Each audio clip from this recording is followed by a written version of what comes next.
Today we're going to be learning about hand stripping Springer Spaniels.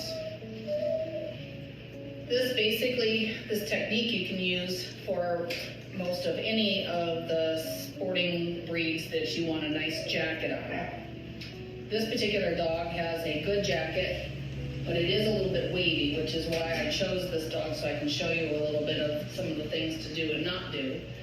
And we are going to I'm using today my Arturo knives, which I like the most of any of the knives that I've used through the years. I always start with a longer knife first, because you use the smaller knives to get to the finish work, and you basically want to get the bulk of the undercoat out first before you start doing any finish work. The smaller the knife, the more hair they pull out. So I'm starting with the wider toothed one first, and I'm going to start with the neck and shoulder. So I'm pulling the skin up tight, and I'm doing nice, long, easy passes. I'm basically dragging the knife through the coat. I am not twisting, I'm not turning, I'm not pulling it against my thumb. I'm just dragging it through their back. Don't be afraid to put some strength into your arm and shoulder. So I'm pulling the skin up tight, and I'm doing nice, long, easy passes. I'm basically dragging the knife through the coat. I'm not twisting, I'm not turning, I'm not pulling it against my thumb. I'm just dragging it through their back. Don't be afraid to put some strength into your arm, but nice, long, easy strokes. Most people want to get in here and start doing this stuff. You don't want to do that. It's going to cut the hair, it's going to break the coat off, and you're going to end up losing this nice, beautiful texture and then this nice, beautiful length of top coat. So it's real important to just pull the skin up wherever you're stripping, nice, long, deep, easy strokes. Keep the knife flat to their body. You can see how the knife is going right up next to the body. Nice, long, deep, easy strokes. It also is really important to learn your animal and what you're trying to fix, what you're trying to accentuate. This dog has got a really decent neck and shoulder and a good top line. He's got a lot of white hair that's growing underneath him, so I'm going to want to bring this line down, which I want to do on most dogs, because that is what I find to be a big mistake that people make. As we're stripping the hair out, I keep stripping until I can't get any more hair in my knife. And you can feel the knife grabbing the hair, whether it's easily gliding through the hair or if it's catching. If it's catching, that means that you're getting more hair of the dead hair that needs to come out.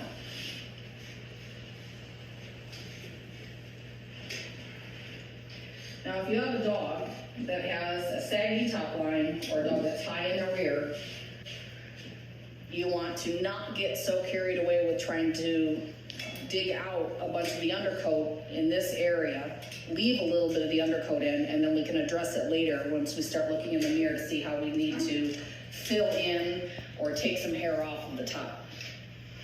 Okay, so you're going to continue to strip out their back, and always remember, you strip in the direction that you want the hair to grow back in. So another big mistake that people make is when they're stripping out their dog's sides and back, they do what's easier for them, where they have the more strength in their arm. And for a lot of people, it's this motion. Well, if you strip all this hair out going in this direction, that's the way it's going to grow back. So you don't want all this hair growing back that way. You want this hair growing this way. So that is the way that you strip it. You want to strip it in the direction that you want the hair to grow back in. So now we're not getting any more hair that's coming out in the knife. So now we're almost done in this area. Another big mistake that people make when they're trimming springers is they stop there. This dog doesn't have a profuse amount of coat yet, but once this starts coming in here, you always want to trim your springer from the way that the judge is going to look at it from across the ring, which is why your mirrors come so important later. This line, when you're looking across the ring, you want the judge's eye to come at the bottom of the rib cage, not to the top of the rib cage, because you want them to look like they're nice and deep. So you make sure that when you are stripping, and I'm still using my biggest knife yet, I'm not using my small teeth knife yet to do the finish work. So you want to keep coming all the way down here with your stripping knife to blend in around the rib cage. It's real important that you do that because it brings the judge's eye down to here, not to here, because you're going to make them look like they're real shallow. And then it's also very important that as you're stripping, don't go to town stripping all of this hair without taking a comb and combing through it to make sure that you're doing it evenly, that the hair is laying nice and flat, and that you're not making any holes. Once you are stripping, you can learn the different sounds that the knife makes when you're stripping, whether it's cutting the hair or whether you're just pulling the undercoat out.